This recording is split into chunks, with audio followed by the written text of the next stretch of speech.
And so now I'll turn it over to Mr. Weise for professional ethics. Patric Weise, Professional Standards. I've been told that if I get through my section in less than an hour and a half, I get a gold star today. I'm looking at about maybe 30 minutes, all right?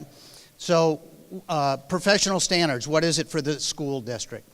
Best way I can explain it to you, it's internal affairs for the school district. If there's an allegation out there, it comes across my desk, it may or may not be true as far as that allegation goes, but it has to be investigated to ensure that liability issues are covered by the school district. That's what professional standards is. I've been doing this kind of job for about 34 plus years.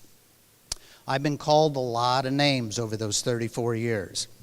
One that I can repeat in public, and it's kind of a term of endearment, is I've been referred to as the angel of death.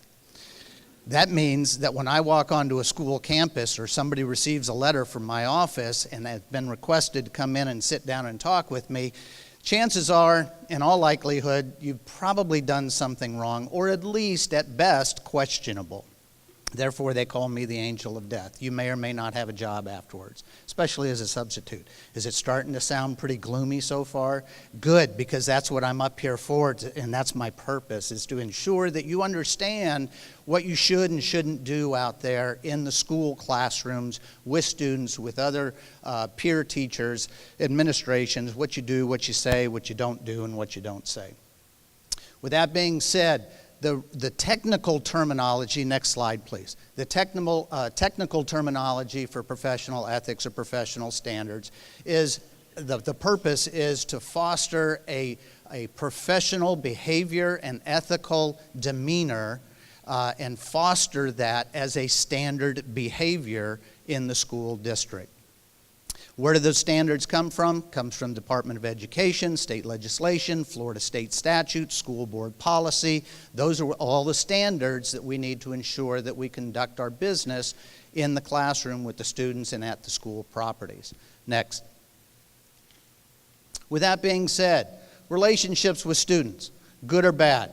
Yes, we expect you to foster a good relationship, working relationship with a student. However, there are boundaries to that. As you can read, and I'm not going to stand here and read the slides to you, so yes, you do have to participate in this section of the presentation. So that goes through some of the areas of what is considered an inappropriate relationship with students. We do not go in there and we don't flirt with the students. We don't foster a relationship with that student that does not serve a legitimate educational purpose. You are not there to make friends, buddies, pals, to maybe substitute your child that has now grown up and moved away and you never have contact with them, or your grandchildren that you never get to see. You're not there to build that type of relationship with a student. You are there as a professional. You're there to teach them and go through whatever education material that teacher has left behind for you to teach. Next. That includes prohibited communications. Any type of social media out there, whether it be Facebook, text messaging, writing of letters, giving of gift cards, birthday cards, any type of presents or anything else like that. You don't do that with a student in a professional setting. Even if you may know the student from your neighborhood or a family member, I do not recommend it. I highly discourage it due to the fact that somebody else may see that. They have a different perception and they report that to the school administration or other entities, and the next thing you're going to do is end up finding yourself having to justify what you've done and or said and or showing that it was reasonable. Don't put yourself in that position. If you do know the child, do it outside of a classroom or school setting. Don't communicate with that child in any way unless, again, it is a legitimate educational purpose.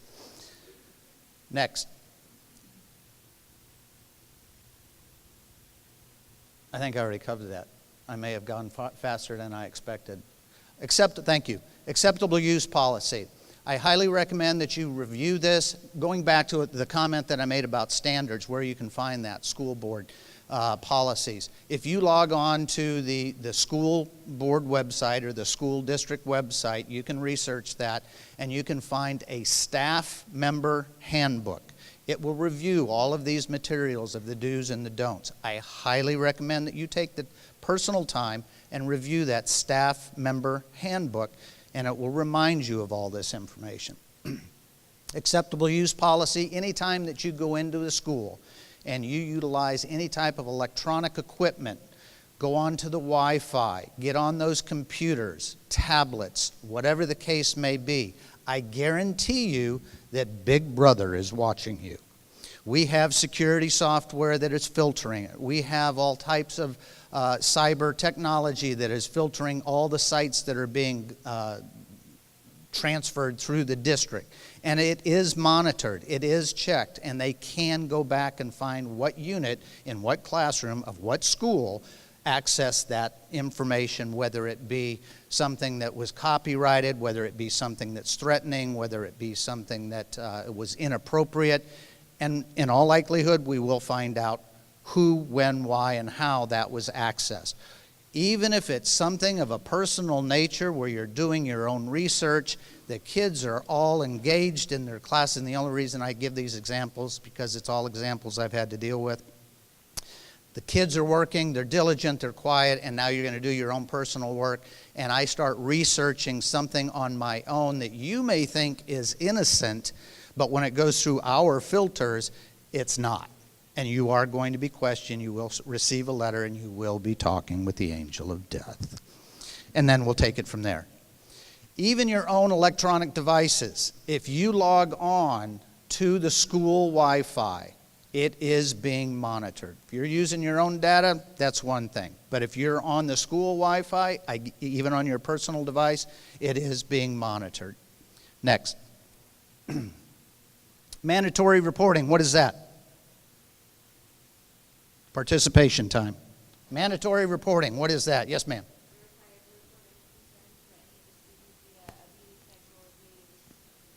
You are required to report anything that you find regarding any of the students that you feel may be out of the ordinary, sexual abuse, physical abuse, etc., etc., etc. Who is a mandatory reporter? Exactly, you are. Look around you. Everybody is required to be a mandatory reporter, which just made me think of something else. I'm going to kind of get off track here. Going back to my very beginning and introduction, what I'd like you to do is play a quick game of pick four. Pick four. Look around you, choose 4 people, and of course you're not going to choose yourself because you know you're never going to do anything wrong. But pick 4 people. Over the last 2 years, over 50% of my investigations have been involving substitutes. And we're going to go back and review that in just a few minutes before I conclude. 50%, over 50%. Mandatory reporting, next slide. Who is required to report? You are. Anybody can be a mandatory reporter. Any person who knows or has a reasonable cause or suspicion that they believe a child is subjected to any type of sexual or physical abuse, you are required by Florida state statute to report that to a proper authority or a proper entity. Who is that? Could be a lot of people, but specifically the Department of Children and Families, Child Protective Services. There are 2 statutes. They're not a whole lot different in there. It just shows you how important it is that they dedicated 2 different statutes to child abuse reporting. If you know of somebody else who knows somebody is being abused for some reason, you are then required to report that person has knowledge of another child being abused. Next. How can you report it? I'm sorry, what must be reported?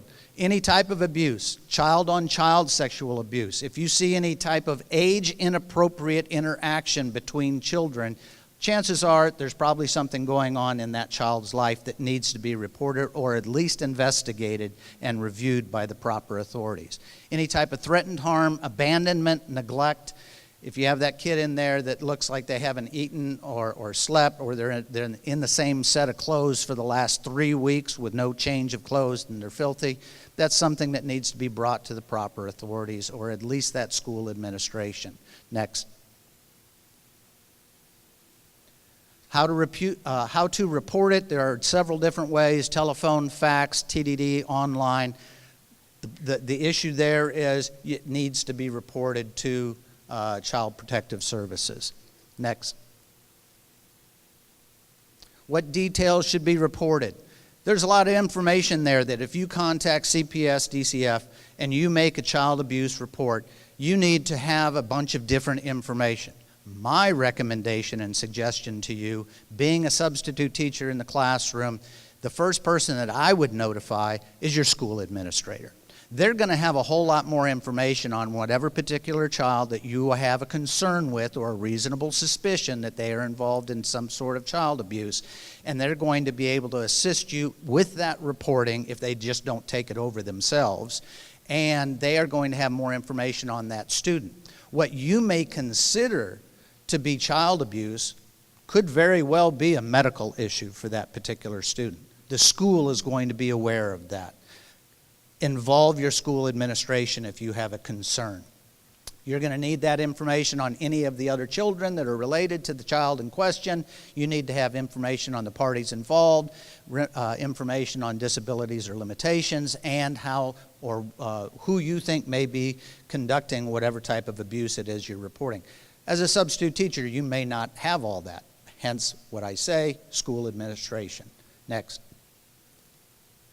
Confidentiality. If you are the main reporter of a CPS case, your information, you as a person, remain confidential. They will, however, request your name. They will request your phone number. However, that is only for follow-up purposes by CPS and or law enforcement if it goes criminal. They need to contact you to get that initial information and what you observed.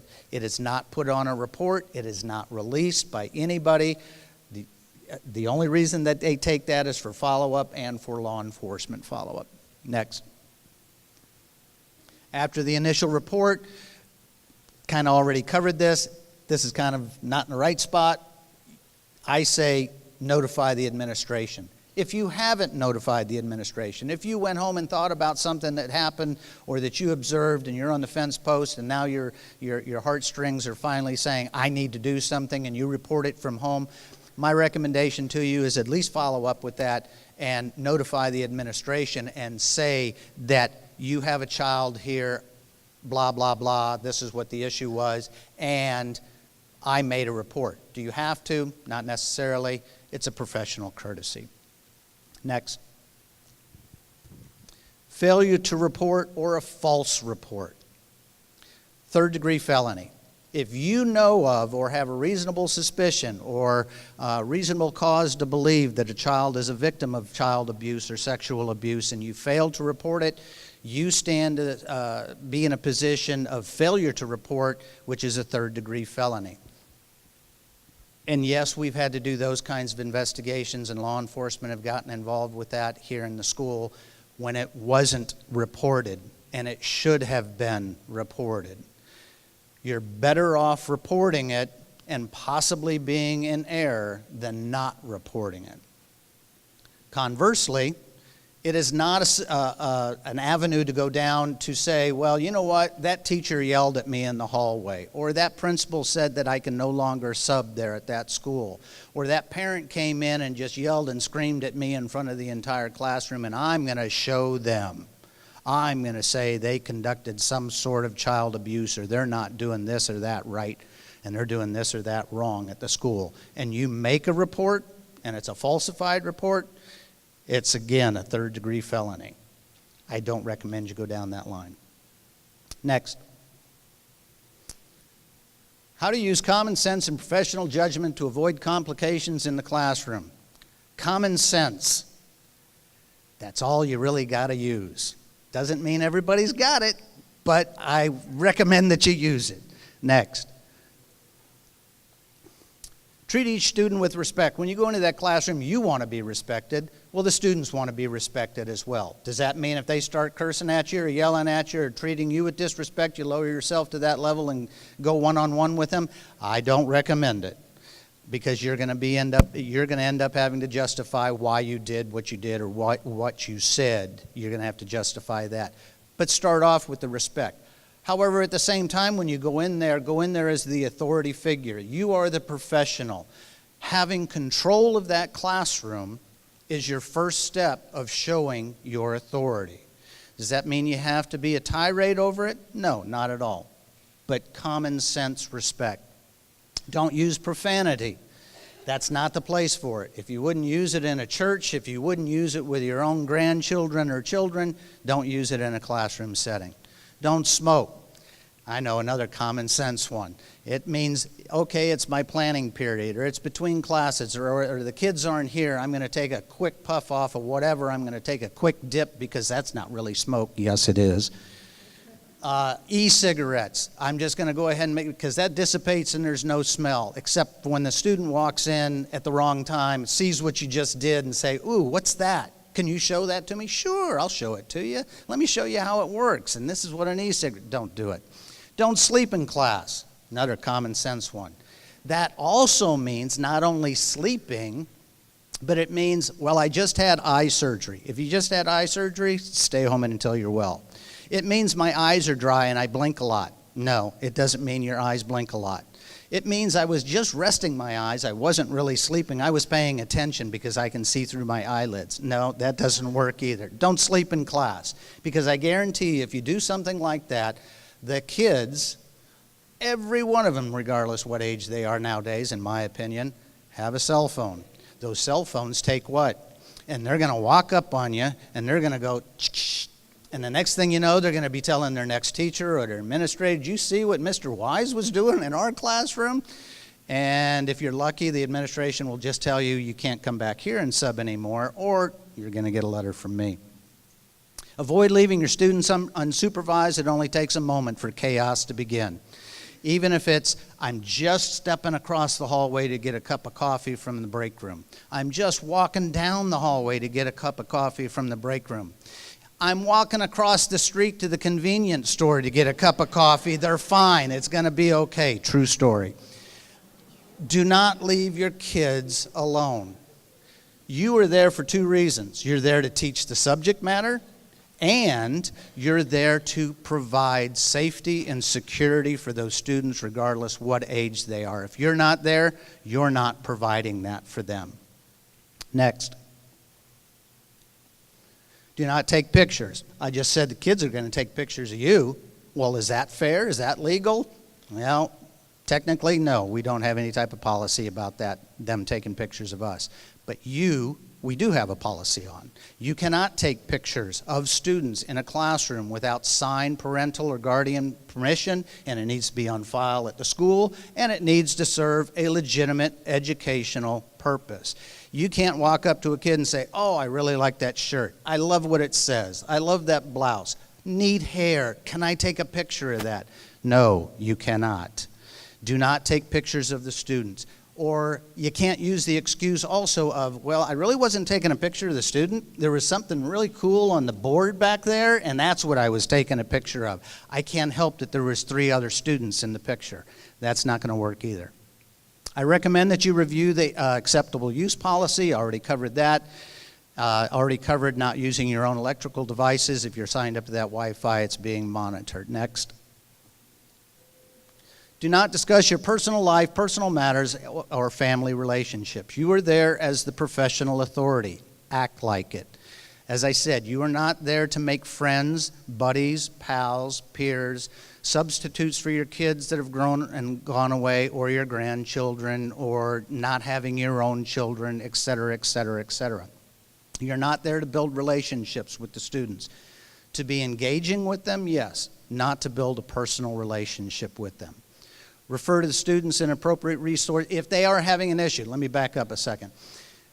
That child or that student probably more high school than anything else. They're sitting there, they're blubbering and crying. My boyfriend, girlfriend just broke up with me. Oh, I'm really sorry to hear that. I know what you're going through. Let me tell you what it was like for me when I went through my own divorce or my own breakup, blah, blah. No, don't do that. Don't do that. If they're legitimately having an issue or problem, there are people there on that campus that you need to refer them to. Give them a pass, send them to administration. They'll take care of that. Keep your own political and social views to yourself, even if it's a government class or a political comparative class. Great. Do the work that's been assigned to you. You don't give your personal opinions. You don't give your personal positions. Who did you vote for? What do you think about this president? What do you think about what's going on in current events? It's nice to be engaging, but you don't do it by saying, well, this is my position and you're wrong. And no, we do need gun control, or we don't need gun control. If that's not part of the lesson plan, you're stepping into bad territory. It's not a time for you to get up on your own editorial soapbox. Next. Don't flirt with students. No relationships with them whatsoever. Don't touch your students. The only time that you are covered by policy to touch that student is if there is some sort of imminent threat of bodily harm to another student, another individual, or yourself. Anything short of that, you don't escort that student over to their chair and shove them down in their desk. You don't take their hands and slap them on the desk and say, you will do this work. You don't smack them to get back in the line, even though you'd really like to, and I get it, truthfully do. Would you do it with your own kid? Probably. I know I have, but that's a different story. You don't do it in a professional setting when you are the authority figure and you are there to provide them safety and security, not physical contact. What do you do with the student in the grade school that always, oh, you're my favorite substitute, oh, I want to give you a hug, et cetera, et cetera. That's going to be your own judgment and common sense call. My recommendation, don't. Come up with something else. High fives, elbows, 2 high fives, something along those lines. You get into a hug that somebody else sees, that somebody else perceives, and their perception of that hug lasted too long, or that was an inappropriate hug. Now you're going to have to justify what you did, and was it reasonable? I caution you, common sense. Don't socialize with your students, whether it be face-to-face, written notes, social media. I hate social media, and I guarantee you that will get you in trouble if you start texting them, Snapchatting with them, Facebooking with them, et cetera, et cetera. Don't harass or disparage your students. Again, like I said, started off with respect. Treat your kids with respect. Whatever you may think might be a cute quip or an innocent statement to an individual or a student in your classroom, it may not be perceived by that student in the same manner. It may be considered culturally or racially biased. It may be considered harassment. You know as well as I do, if you use that common sense and good judgment, that, well, that's not what I meant by it, but that kid can turn it into a whole different realm of affairs. You may say 7 words in a sentence, and they're going to pick up on the one word out of that sentence. And they're going to say, oh, you were harassing me. You said something disparaging to me. Be careful of what you say. Next. That's going to be the next one. However, I don't want to end up on all negative stuff. So some positive things for you to consider before I finish up. When you go in there, you should have a lesson plan. Do that lesson plan. Those teachers that you're substituting for, filling in for, they are required to teach certain materials in a certain time frame, and they need to stay on task. Even though they're not there, they are requesting and requiring you to help keep them on task. Do what's required of you. You're not always going to be able to, but at the same time, it's not time for you to go in there and start telling your war stories. It's not time for you to go in there and say, oh, you're going to have a study time. You need to do the materials that's being presented to you and that's being requested of you to cover. Do those materials. Are you always going to be able to? No, because of something that may end up happening at the school. With that being said, if you need some help or assistance with that lesson plan, you have other teachers around you, ask for their help and assistance. Find out who the department chair is if you need help understanding whatever that subject matter might be or the materials that you might need. Don't hesitate to ask for help from school administration. In all likelihood, they know what kind of class you're going into and they know what kind of students you're going into. Don't get into that verbal or physical confrontation with that student if they're a disruptive student. Contact the administration, say, hey, this is a disruption, write up the referral if necessary, send them to the guidance, do something along those lines rather than just sending them out or getting into that confrontation with them. Recommendation, when you're in that classroom, take notes in the classroom. Make notes for the teacher that you're substituting for, indicating some individual students who are exceptionally kind and helpful and may have assisted you with that class. Give the kids those kudos. In the same manner, if you have an exceptionally disruptive student, make notes of that on the student. Even if you don't know the student's name, give a description, where they sat in the classroom, et cetera, and say, this is what happened in this particular class on this day. Keep a list of those different classes and a note for each one so you can provide that for the teacher and they know exactly what's transpired while you were in there substituting. Make a copy of it, give it to the administration as well, showing how diligent you are and or identifying possibly an issue in that classroom that they weren't aware of regarding a particular student.